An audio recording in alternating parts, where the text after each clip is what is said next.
Some producers in Oklahoma will choose to plant some of the summer annuals for a hay crop to be used next winter.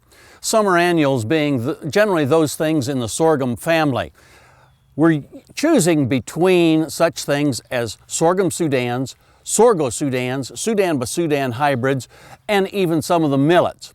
How do we decide which of these that we want to plant in our operation? Well, there's some data here at Oklahoma State University that might be helpful to you. You see, one of the real issues that we have with these summer annuals, if they get drought stress, is the accumulation of high levels of nitrates, which can be toxic to livestock.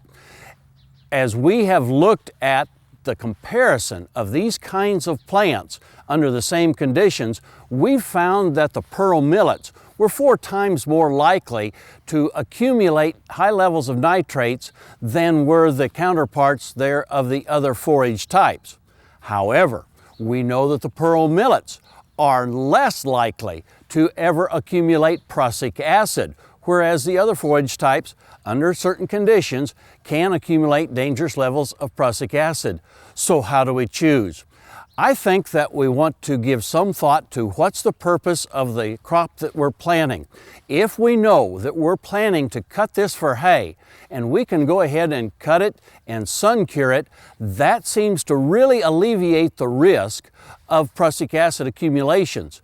That tells me then that we might want to go ahead and choose one of the sorghum Sudan varieties, Sudan by Sudan varieties, or Sorgo Sudan varieties, rather than the pearl millets.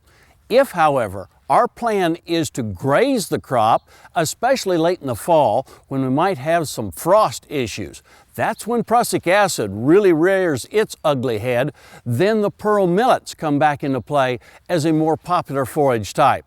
So think ahead. How are we going to use that crop this summer, fall, and winter, and then choose the proper seeds that we're going to put into the ground this spring? I think that'll help you on down the road.